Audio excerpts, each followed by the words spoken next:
Alrighty, folks. It is 11 p.m. here on the East Coast for this late start to Twitch line. Hello, everyone.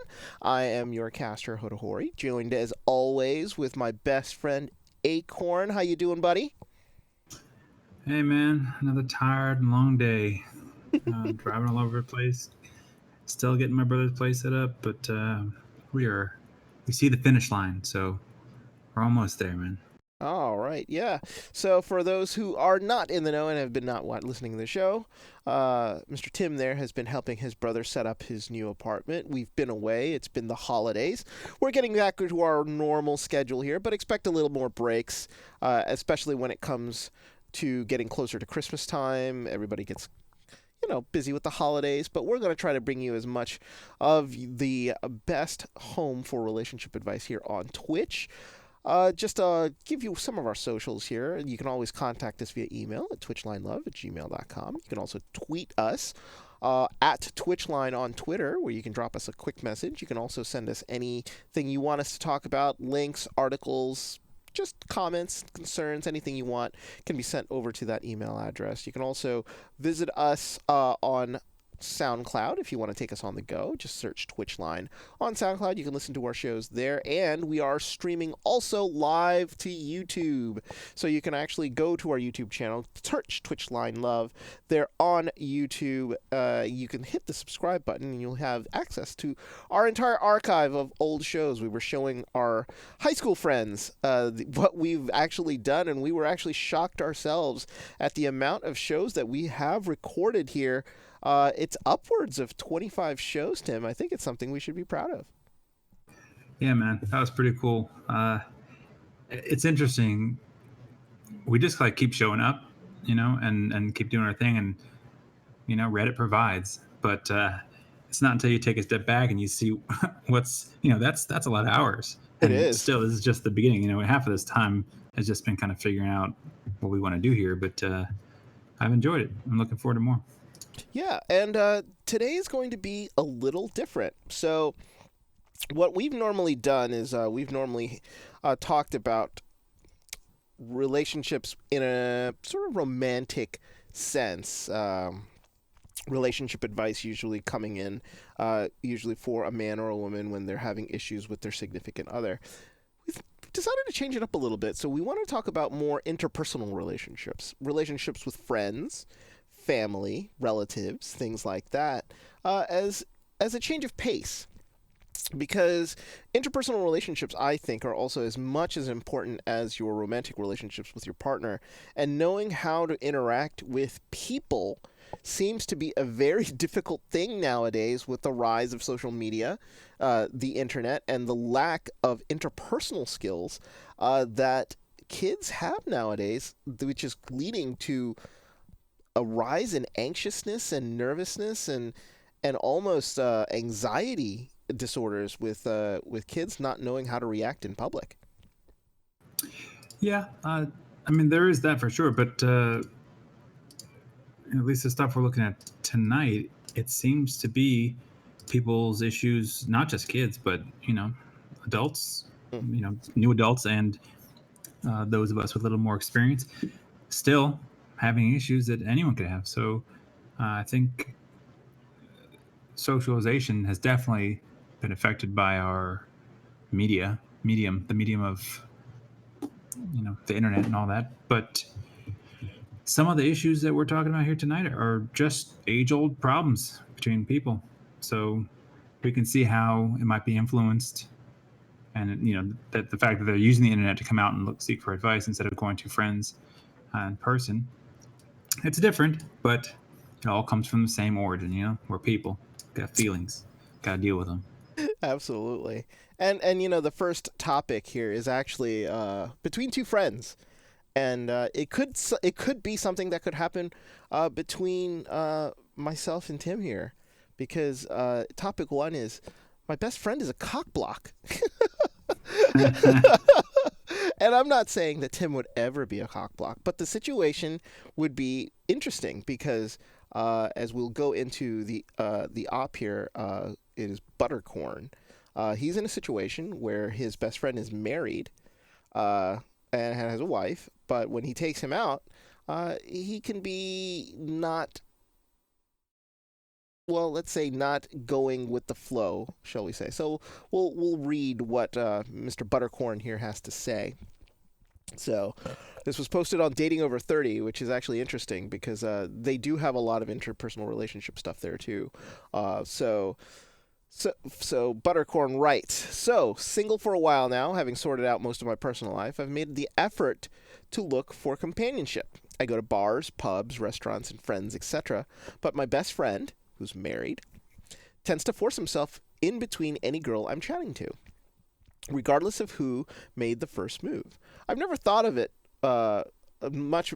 I have never much thought of it recently until a few good shots. The girl actually had to be direct and tell him to back off. It almost seems like he's afraid of losing some sort of competition. How do I get him to calm down when it comes to girls, especially I'm the single one, without making it a whole big issue? So, this is a fairly new topic, as you can see, it was posted about 2 hours ago. So we're one of the first few to comment on this particular topic, but this is an interesting one. It's not like his friend is butting into trying to steal the girl. This is, I don't think, the intention here that Buttercorn actually is suffering from. What I think this is actually interesting is that he's just messing up his game. Dude's trying to make out with a girl, trying to see if he can actually get somewhere, and his friend is unfortunately jumping in and ruining it. And to a point, it didn't seem like it was such a big deal, but he finally saw a girl react to it, and it put him off. Honestly, it's an interesting situation because the friend here might be doing this unintentionally. He could be doing it thinking that he is just trying to basically just be friendly, enjoy himself. His wife is not there. He's not necessarily, I don't think, hitting on the girl personally himself, but it's one of those things that he might not know what he's doing. And it seems like he absolutely does, with the girl actually having to telling him to back off, which is an interesting thing. It's like almost, as he said, maybe his friend is vying for attention, and he doesn't want to lose out to these like women here at the bars. But honestly, this is, I think, more on Buttercorn. He needs to tell his friend that, dude, you're ruining my chances with these girls. You need to be more of a wingman, bruh, than some guy who is interfering in how he's trying to react with into basically how to talk to these girls and basically ruining any chance that he has. I don't know if this is intentional or not, but it is definitely a problem if you take him out, right? So I have kind of a different take. Mm-hmm. I see where you're coming from, and I do think that each of them has a role to play here in what's causing this problem. I'm pretty sure that his friend, Buttercorn's friend, is unaware and is thinking everything's going fine and having a great old time. I also think that Buttercorn's friend might be trying to enjoy some attention from women that won't really get him in trouble, because it doesn't seem like he's trying to take a girl home, but he's trying to enjoy all the flirting and chatting up and Mm-hmm. getting attention from them without stepping over any boundaries. I mean, we don't know, we're not there, and Mr. Buttercorn here is not saying that he's stepping over any boundaries, but by Buttercorn's view of the whole thing, this guy is forcing himself in between said girl and himself. So I think it's an interesting concept that like whoever makes the first move has dibs, and then you just have to like disappear. I don't think that is necessarily very helpful for people that are looking to make like a real connection. Just because you made first contact, it just doesn't mean anything. I mean, you can respect your friend in giving him the opportunity to like, maybe be chosen and be that he got there first, and like you cannot jump in on it. But at the same time, what is to say that just because he arrived first that's a better match? Or that I think that this is like a go to the bar, get a little drunk, try to hook up kind of situation. So maybe they're not approaching it like, hey, I'm trying to make a meaningful connection with someone. And, then you just got to set up rules. So one guy here, Buttercorn, thinks the rule is when you talk to a girl first and indicate you're interested, your good friend is supposed to not only like step out of the way, but back that up. Mm-hmm. And that's not happening for him. And it surprised me even more because this guy cannot have the same objective in talking to these girls. He's just talking, and he's there's no end game for him. So I think, like you said, he just needs to talk to him and say, hey, you're cock blocking me, whether you know it or not.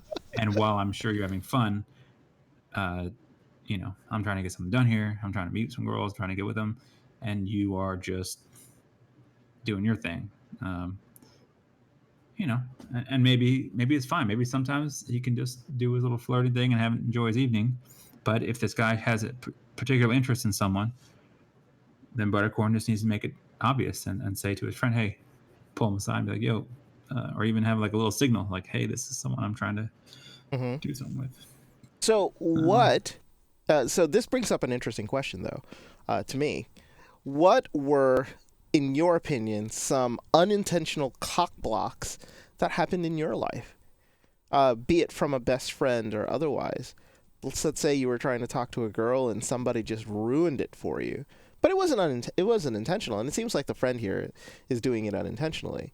But what are some interesting or funny cock blocks that maybe got in your way, Tim?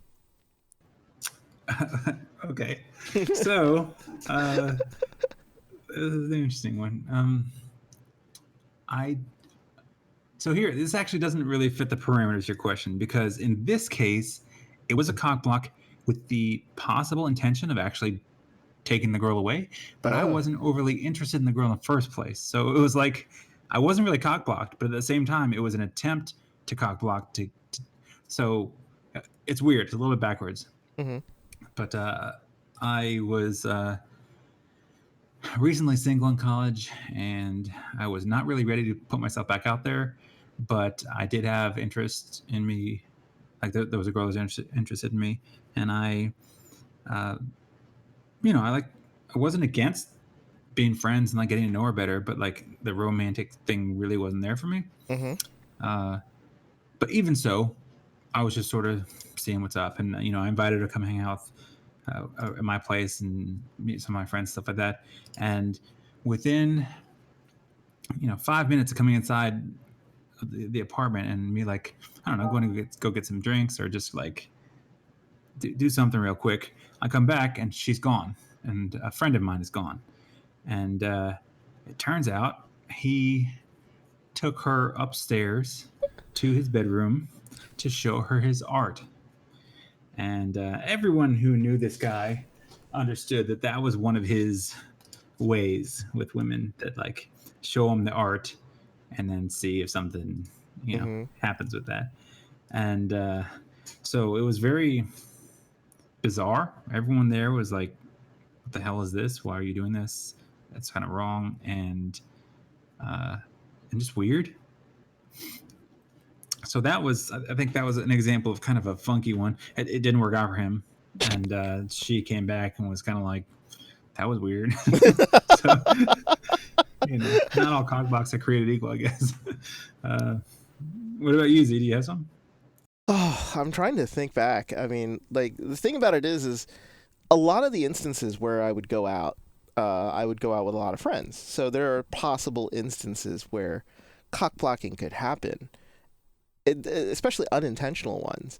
Uh, some of them involved drinking, and this is the one that I think a lot of people fall privy to, which is what happens is that we were going out and I was trying to, you know, do whatever. And my friend, one of my guy friends that I was going out with, and this happened, didn't happen in college, this happened after college, was just hammered. and I had brought him with me, uh, just so that we could sort of go out, and I didn't want to go out by myself. But he was just drunk, unbelievable. And he was sort of like not able to stand up, and we were pre-gaming beforehand and went out, and he just couldn't hold his liquor. So instead of being able to talk to this girl that I was interested in, he ended up becoming sloppy drunk, and I had to take him home before he actually either got arrested or did something that would cost us a lot of money. So therefore, it was an unintentional cock block that could have been prevented if he would have been able to sort of hold his liquor. But in the end, it's like I have this thing where if my friends get drunk, I want to take care of them and make sure that nothing happens to them, especially in situations where you're out and stuff like that. But that instinct sort of kicks in, and immediately it's just, any shot of maybe trying to sort of chat up a girl or anything like that is just done. And it's like, oh well. But,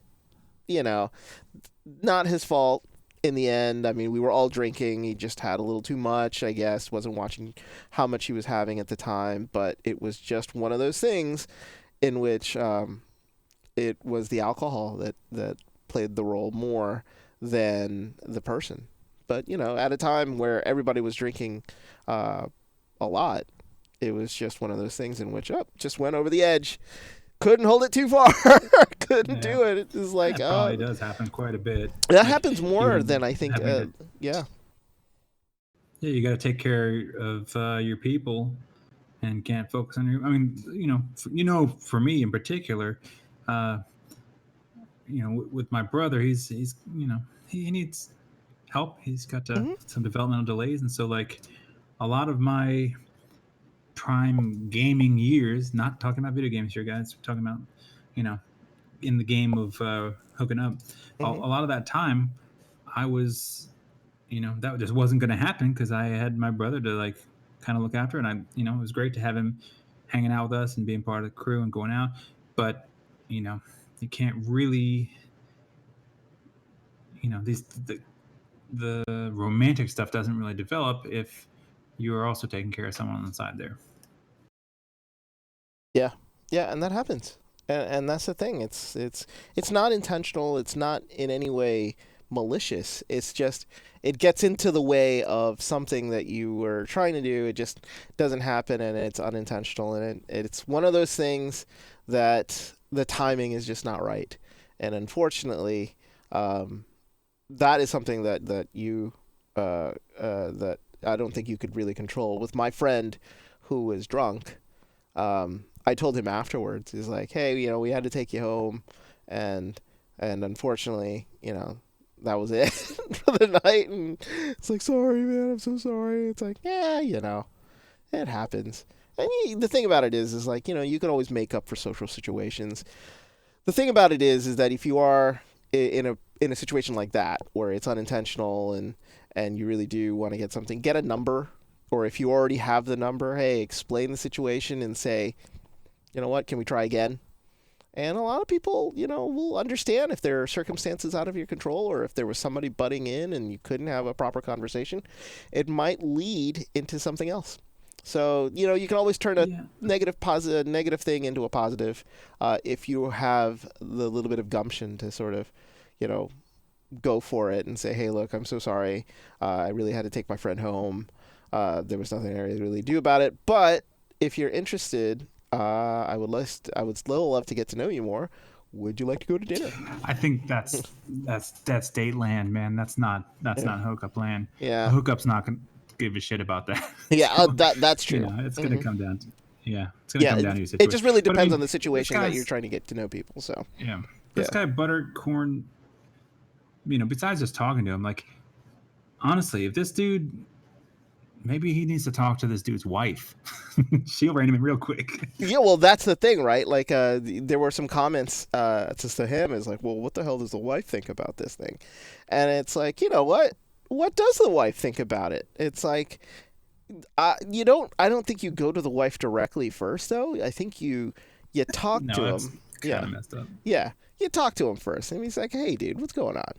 It's like you've cock blocked me a couple times here when I'm trying to talk to girls here at the bar or at the pub or wherever, and it's like, are you doing it intentionally? What's going on? Did you just want the attention? What's up? So do I need to take another friend out? What's going on? That And is the other option, right? yeah, This might not be, when you go out with this friend, he might be the friend that you go out and hang out with no other intention. hmm And, then when it's time to go out and have some, you know, when you're going out to try to hook up, then you bring somebody else or you go solo that's right. because nobody can cockblock you. I mean, I guess a stranger could, but, Mhm. that's the Well, regular, that's competition right the there. dangers of, yeah, being in a bar. That's exactly right. And that's the thing. I think last topic on this is sometimes certain friends are better for one thing than another in the sense that social settings, social situations, a couple of friends might be more like, oh, let's go out and party and not worry about trying to hook up with girls. And other friends might be more the quiet conversation types who really you just want to sort of settle down and not have to worry about. And then there are, the wingmans, the dude, I'm gonna get you laid. This is gonna be fantastic. We're just gonna hook up with girls. Different situations, different structure, different folks, man. So sometimes it is one of those things. It's like, yeah, your best friend is your best friend, but he's not necessarily your best friend when you're trying to hook up with somebody. So, so that's the final thought on that. And good luck to Buttercorn. I hope he ends up having more luck in the future. So we're going to go on Yeah. to our next topic. And this is more family oriented, as this one is about, with the holidays coming up, discussing how you're not coming home for Christmas. Now, Tim, you have lived overseas for a long period of time. You've recently come home.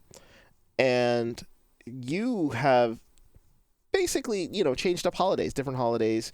You've come home. Sometimes you haven't come home. Has it been an issue in your family, like with regards to whether or not you come home for a specific holiday or not? So I have a very close relationship with my family, and up until the first time I left the country, um, outside of Mexico, whatever, but and went far away. Uh, I had spent every holiday with them. When you're in school, even go away for school, you still come back for Thanksgiving break, and you still come back for Christmas break. We were about 4 hours drive from our university, so that wasn't a problem. But in China, that would have been a 12-hour flight.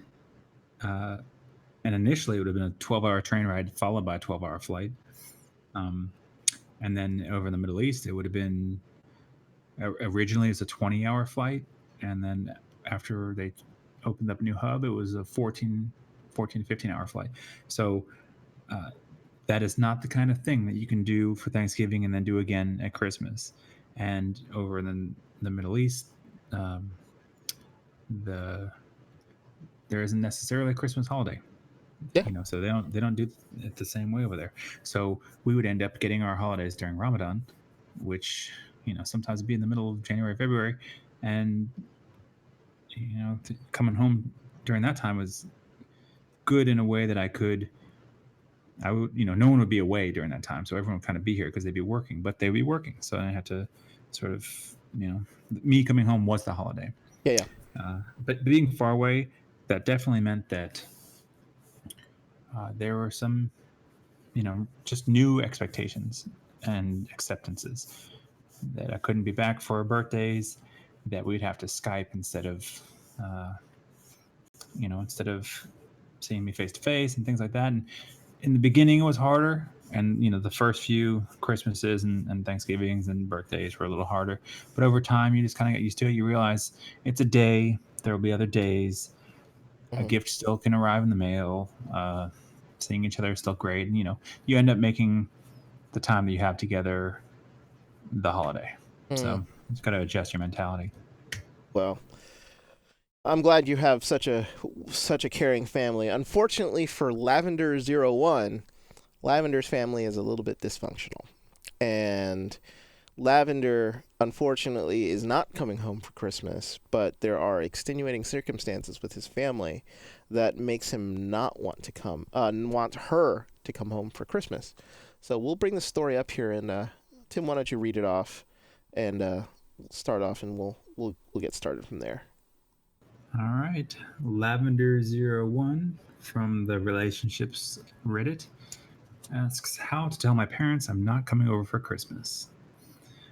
Okay, so some backstory. She's a 24-year-old female from the UK, lived at home until last year when her parents unexpectedly sold her home, or their home, and moved 2 hours away. Her dad and she haven't always had the best relationship. He's manipulative, selfish, abusive, and stubborn at the best of times. Her mom is 6 years into being a full blown, non functioning alcoholic. She used to be her number one person, her rock. Now it's like she doesn't even know her. Her mom tells lies, hides things from her, never texts or calls, always in and out of the hospital for alcohol related medical problems, and doesn't seem to care that she's killing herself. She knows that she's an alcoholic, but will not admit it, nor does she want help and wishes to be left alone. Um, our OP loves her parents and misses them sorely, but they give her such a bad state of mental stress that she doesn't see them too often. So I'm just going to read from her point of view now. Uh, Last year was my older sister's year with them, and it sounded horrible. Boring, sad, mom was drunk, arguments, awkward silences, etc. I, on the other hand, stayed with my boyfriend and his family. It was perfect. Everyone loves and cares for me. It made me feel normal being with them, and we all really enjoyed the day. It made me realize what I've been missing out on. Now, her current situation. Recently, I saw my parents for a general visit, and we had a big argument over mom's drinking. She was drunk and accused me of stealing her alcohol. My dad sided with her and demanded I pay him without even entertaining the thought that she could have drank it. I just ended up leaving early, and we haven't spoken since. They did, however, speak to my sister and tell them how much of a liar, moron, bitch I am, and that I harass and bully them. They do this to both of us, gossip about one to the other, and try to get between us, so I was not surprised by this. So I've decided not to go, but I feel I need to tell them sooner rather than later. I feel like shit because they'll be alone for the Christmas, but part of me thinks that maybe it'll be a wake up call for them. All that will happen if I go, is what happened to my sister last year. Plus, my mom gets so drunk she forgets we're even there.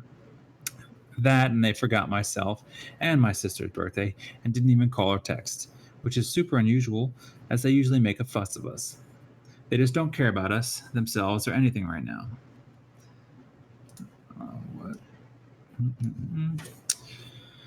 I know there's a lot to unpack here. I just don't know what to tell them. I want something short that outlines the reason I'm not coming, but I also plan to tell them that until my mom stops drinking, I won't be seeing them at all. I'm really upset about everything, and I wish it were different, but with my dad enabling my mom, nothing will change in regards to her alcoholism, and our family is falling apart. I just don't know what to do or how to feel. All I know is I don't want to go. Yikes, man. Yeah, This is it's a heavy one, this is a right? more serious topic than we usually do, but Mm-hmm. yeah, it's important. And alcoholism definitely affects a lot of people. And the children of alcoholics are, they can have lifelong effects, negative effects on them. So, uh, my 2-second response to this is that she's got the right idea. She Mm-hmm. should not go. And not just like hope that her mom gets so drunk that she doesn't remember it or something like that. Like, not worry about it, but make it a statement, you know? Say, this is not acceptable to me. This is not the relationship I will have with you while you continue to do this to yourself and the family. I won't be treated this way. I won't be abused, and I won't be blamed for things that aren't real. And if you want to have a relationship with me, your child, and maybe you can even get her sister in on this with her, they can do it together. Basically, block them until they get the message.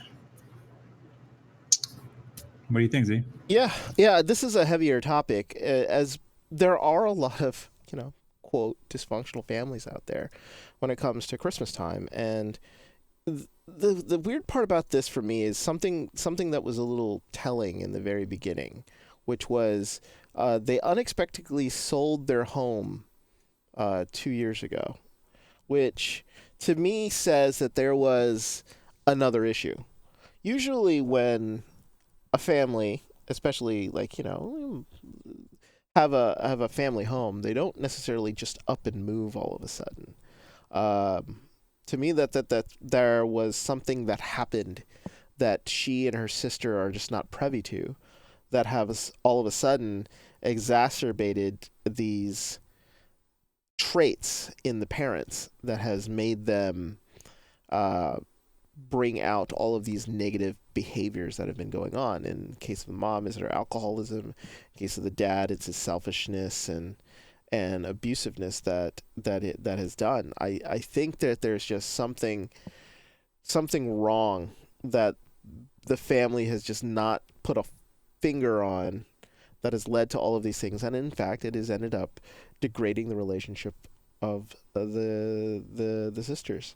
I'm in the same boat as you. I think she absolutely shouldn't go, and the idea of confronting her parents and letting them know this is not the way that I want to interact with you, and you have to come up with a solution to this, or I can help you find a solution, but I will no longer placate your alcohol and your abusiveness and selfishness, uh, because I think what they really need is professional help. They need counseling, and we're not at the position to tell her what she should do. But I think that her family definitely needs a therapist, to get at the root of some of these issues that is causing a lot of this stuff. And in the meantime, other than teaming up with her sister and basically confronting the parents and then stepping away, it's probably the only thing that would probably be good for her, because honestly, the only other things that can happen from this is just more of this bad behavior to be coming out of from the mom and the dad, and you just don't want to subject yourself to it, nor should you. um, but there are going to be consequences if they don't change their behavior. She's already been in and out of the hospital. The mother has been already in and out of the hospital because of alcohol related issues, and the father just seems to be very selfish and standoffish when it comes to that. So, there are going to be things that's going to happen, I think, when you even separate yourself away, and you just have to be ready for it. But I think not going for Christmas is the proper decision. Yeah, and also not just like don't put yourself in a position to associate this negativity with the holiday. This is not a Christmas problem. This is a abusive alcohol, related issue that could happen year round, but during the holidays it is concentrated because that is concentrated family time. And that is it. Everything just seems bigger then because it all comes together. Family comes together. Uh, this young woman who desperately wants to have like a normal relationship with normal parents, whatever that means, normal, but not abusive, not uh, she doesn't want to have a drunk parent and an abusive parent, and she's trying to find a way to have this happy holiday without, like, she wants to be with her family, really, Mm-hmm. she does, but it's not going to be that happy holiday for her. So what I would recommend for her is not just make the point and say I'm not coming and this is why and this is what needs to change before we can have this relationship that you say you want, but also set yourself up for a win at the end of it, which is make sure that you are going to your boyfriend's place to have a wonderful Christmas with him and his family, and or doing something together with your friends. Maybe pull your sister in, and you guys can start a tradition of your own where you have a happy, healthy Christmas experience that gives you that closeness of family and companionship and friendship and love, peace. All the things that Christmas is supposed to be. You create that for yourself instead of turning this into a kind of black day, Mm-hmm. a mark on the calendar that you dread every year, or something that you carry with you every year for the rest of your life, no matter whether or not you ended up on a much in a much better relationship, free of all these things. Like, you don't need to carry the negativity with you. So it's tough to do for sure. And yes, I think the children probably should seek out some, mental and emotional health help. And mom probably needs rehab, and Yeah. dad probably needs some psychological help too. It's like I there's a think lot of just people in there and need help. yeah, family counseling in general, I think, is associated with this. But the reason I picked this topic is people make a joke of dysfunctionality during Christmas. You see these movies all the time of people not wanting to go home for Christmas because, their family is, quote, crazy. You've got the dad who won't shut up about stuff, your overly doting mother, the racist uncle, stuff like that. It's, people make a joke out of it. But in this particular case, it's like, she really has like serious problems. But because people joke about the fact that dysfunctionality is a holiday thing, do you think that it exacerbates the problems that people have with their families this time of year when it comes to dealing with them? Because, the joke is that, Thanksgiving is that one time where everybody sits around the table and then argues after the meal, and all you do is get into arguments and then leave angry. And then Christmas pretty much is close to the same thing. Do the holidays with their, quote, festivities and time, quote, time for family and forced relationships sort of exacerbate problems within a family a lot of the times because people have this weird innate obligation that they should actually go home? I'm sure that there are people that carry a lot of they have these expectations for things to be amazing and perfect, and you get enough people together and it will not be. This doesn't have to be family, but with family you can't walk out on them, and you can't go nuclear on them like you might with some friends that you just pissed off at, and you just say some mean stuff. It's not the same. You don't want to be responsible for ruining this magical day, the magical moment, whatever. So yeah, there is more pressure on it, and that can lead to heightened expectations. That can lead to bigger, I guess, heightened expectations means larger falls. So people will freak out. Oh, you ruined Christmas. Oh, you always do this. Every year you, the typical stuff that they make fun of. It's all because there's enough of that out there that they can say, oh yes, everyone who's had a family get together knows that stuff can go wrong and people can be crappy. But it doesn't have to be that way. And you can set yourself up for living into that if you believe that it has to be that way. So, you can decide just not to invite the people that bother you. That's something that my family's done in recent days. We had a member of the family that whenever she came, it would lead to fights. It would lead to arguments. It would lead to plans getting messed up and such. So at some point, people just said, you know what? It's not worth it. And it sucks, but we're gonna do this year without her. And guess what happened? That year was amazing. It was quiet and comfortable, and everyone was like, yep, that was the thing that was wrong. Okay. Which means going forward, probably less of that particular person coming for Christmas again.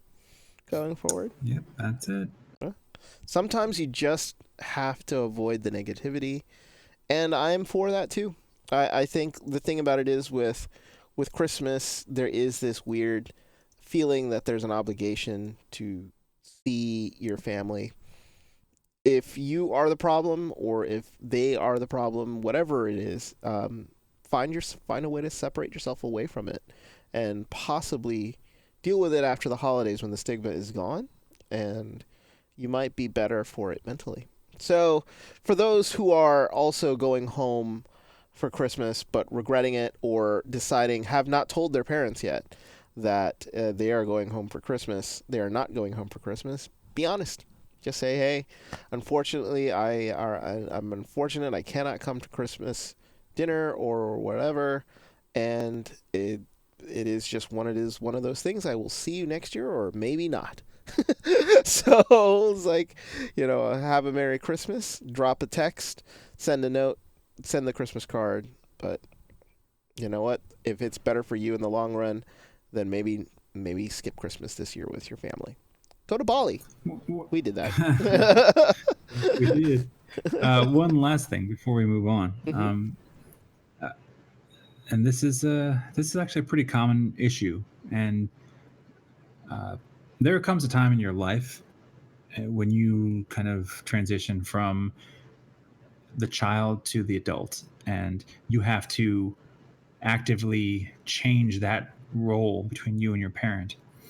Uh, Sometimes it happens naturally, sometimes it's conversation, sometimes it's a blowout fight, but like people don't readily let go of their impression of you or their concept of you.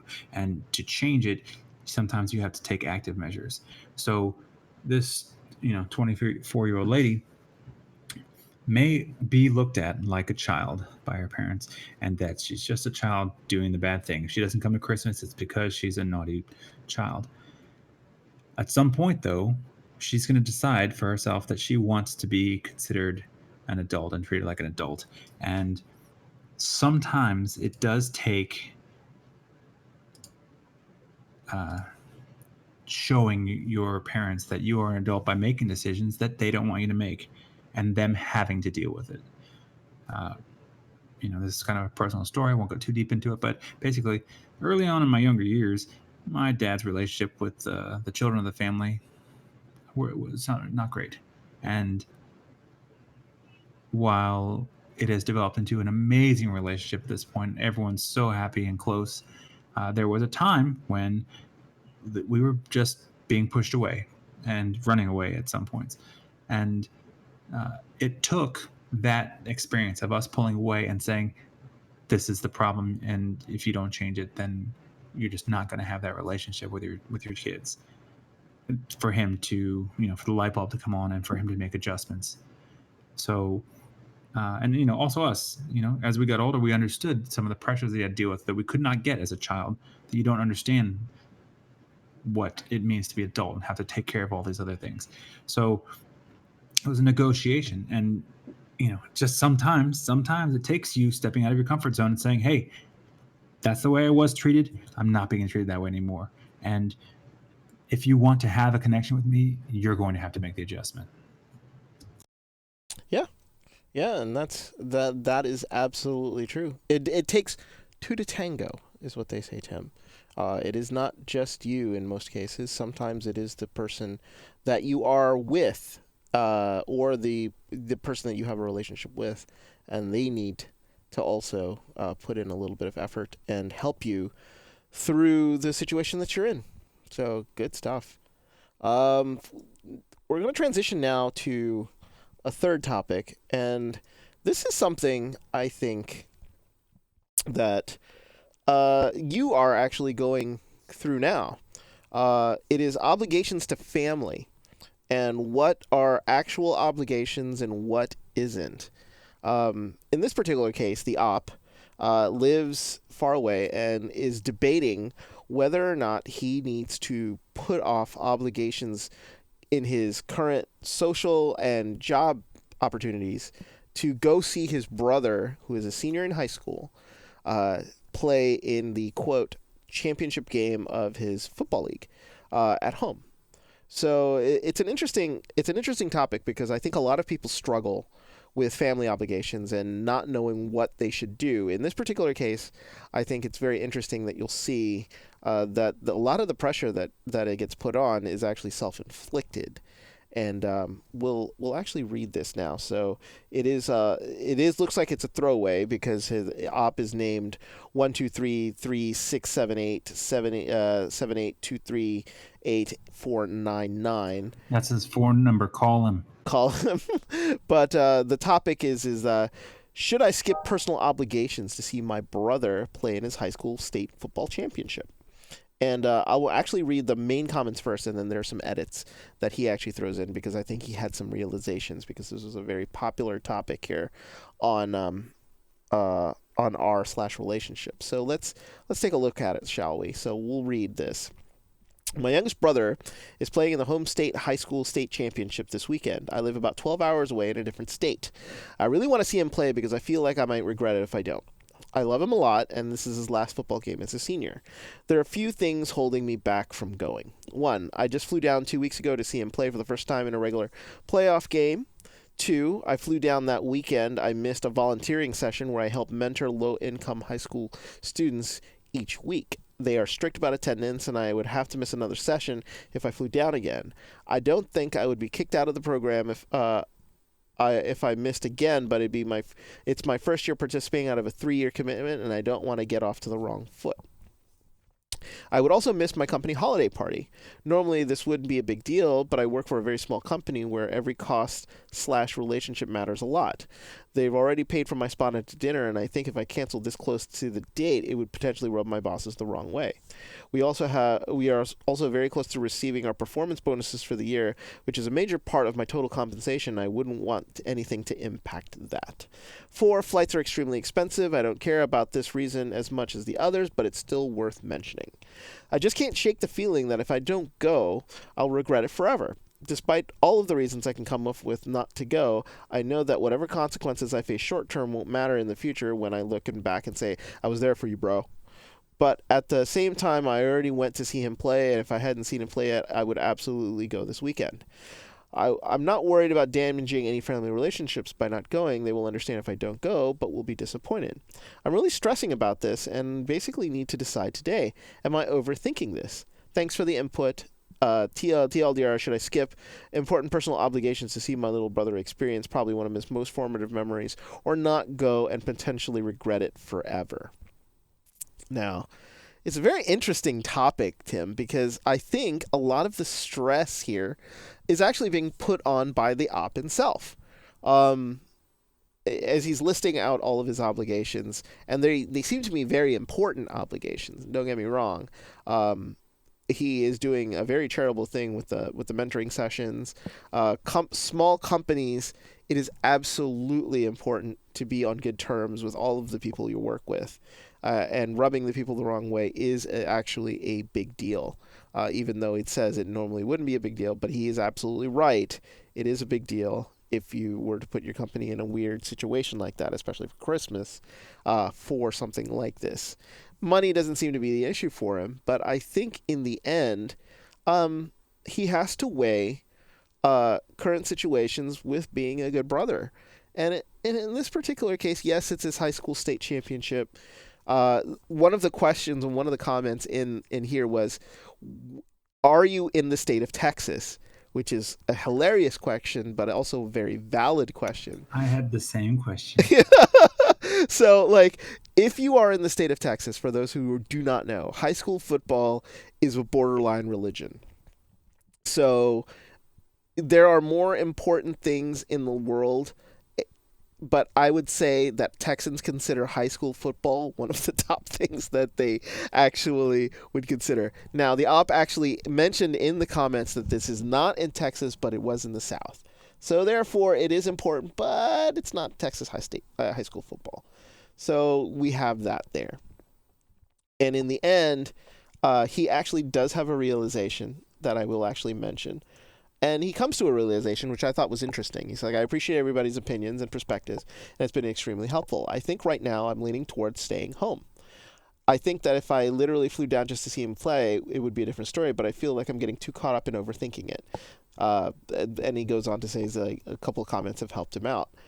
And I'm with him on that one. I honestly think that he has too many personal obligations to go. And considering he just was there 2 weeks ago, honestly, he was probably going to see the playoff game. You never know when it comes to teams whether or not they make a championship or not. Yes, when they make it to a championship, it's sort of important. It's it'll be a lasting memory. Yes, his brother is going to play 4 quarters, which means that he'll be throughout the game. But that is what the internet is for. And knowing it's a state championship, it's going to be streamed somewhere. You can absolutely either enjoy it from the comfort of your computer, or somebody could record it for you. And I don't think you missing it this time is going to ruin your relationship with your family. I think a lot of it is self-inflicted, and he's just a really nice guy, and he really wants to be there for his brother. But unfortunately, in this particular case, I think he just has too much going on. What do you think? Yeah. So I'm right there with you with the Texas thing. I know that in certain, it doesn't have to be Texas, but in certain communities, high school football is the thing. Uh, if he's not going to go to college to play football, like if this is where, or, in some crazy cases, maybe try to out for the NFL, if he's not going to do that, then while it may be very important to him in the moment now, I don't think it's going to be this lifelong regret situation. At some point, the high school football thing fades away, hopefully, years ahead. So, uh, the fact that he came to a very recent game and flew to get there, Hmm. that's it, man. You did your thing. Your brother's not going to look at you like you're some jerk for not coming. You came, you showed up, you're the good brother. So you don't have to worry about that either. Uh, he's got responsibilities. The volunteer thing, yes, it's volunteering, but you're doing it. You're volunteering. You're a mentor, and you said you're going to show up for people that really need you to show up. So I would suggest that you do that. You show up, and don't risk getting kicked out of the program, and also don't risk not being the person you said you were going to be for those kids. Hmm. So the holiday party thing, you know I get it, but at the same time, compared to the other things, it's not as important, in my opinion. Uh, I think if the people there know him and know his reasoning, and if it's a small company and people know, oh, you're going to see your brother, they would let it go. They recognize that that might be more important than showing up to a party and getting drunk on Christmas. But you never know. And if he does think that, like, if he has a feeling that it would negatively influence him, and he's already knowing that, then you can't go because you know that that's a real thing and that could negatively influence you. So, Yeah. dude's talked it out. He wrote it out. Hmm. He knows what the right thing to do here is. He just wants to be supportive brother, and that's good on him. That's great. But recognize you're already doing it, and uh, there are going to be more important things ahead. You know, Yeah. show up to his wedding. That'd be a good idea. But It's not though. we talk about the holidays and we talk about like obligations, like family obligations, what you have to do.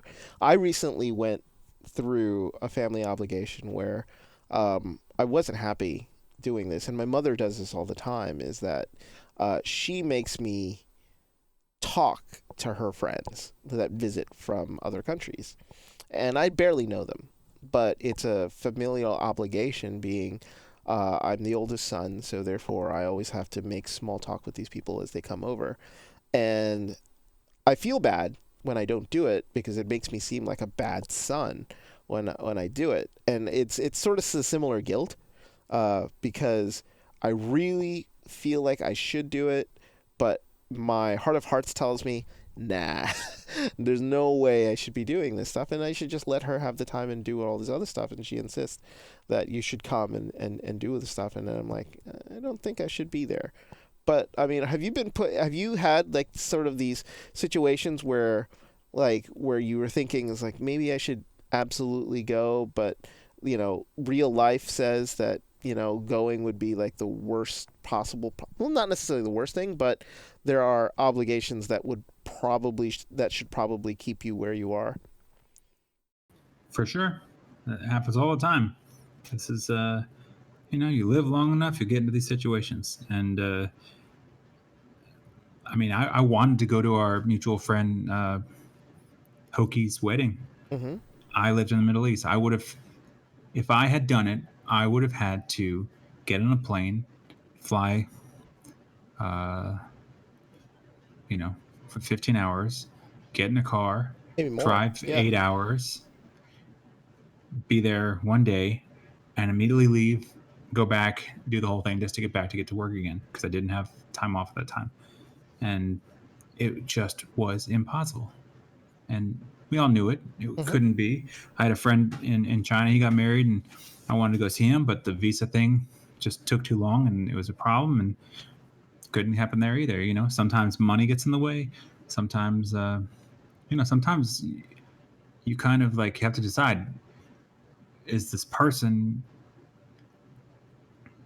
Does it matter more to me to be there and be the person that was there for them, or does it matter more to them for you to be there? Because sometimes they're doing the thing. It's their big thing, right? Yeah, yeah, During a wedding, they would love for you to be there, but at the same time, they've got so much stuff going on, and all these other people already came there. So like, you're gonna be missed, but you're not gonna be missed that much. So you got to kind of get over yourself, yeah, because you think you're the most important thing. You're really not.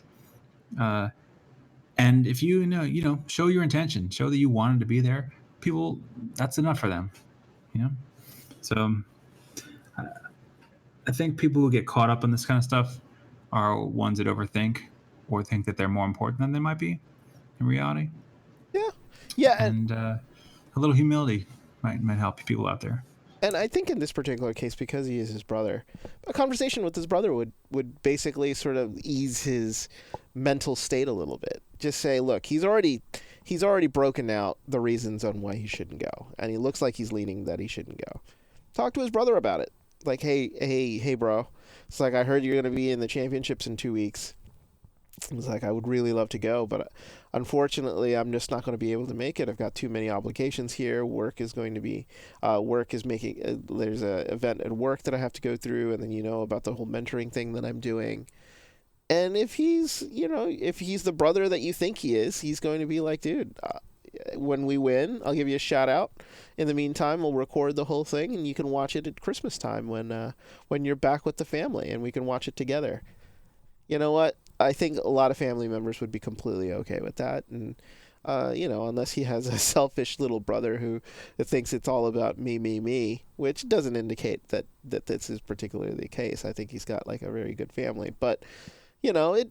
It's one of those things in which is I think usually a normal family would absolutely understand that obligations in real life will take precedence over certain other obligations that you can't do, and unfortunately, it's one of those things that he did a good thing by like basically listing it out, and all I think is left is a conversation with his brother, and I think that way it will ease the burden mentally because it looks like he's by doing all of this, you can tell that it's actually been on his mind, and he's actually made it a very important thing that he's had to sort of argue in his head over. So, but in a way, I think he's logically worked himself into a situation where he knows what he needs to do. It's just a matter of executing it. Yep, I Yeah. agree. I wish him luck, though. Oh yeah. Well, it's it's a balance. yeah. I mean, like the thing about it is like, oh, it's your brother's last football game. But at the same time, if he wins the championship and wins the title and stuff, he'll get a little trophy. He'll have stories to tell you that you know what that like he can practice his like, oh, this is the time we won the high school championship story that he has somebody to Yep, practice you it can on. tell that for a couple years, and then you could stop telling that story because it's a high school. Yeah. Unless you're in Texas, and then you could talk about it till you die. That's exactly right. Al Bundy. Not everybody is Al Bundy scoring 4 touchdowns for Polk High. You know what I'm saying?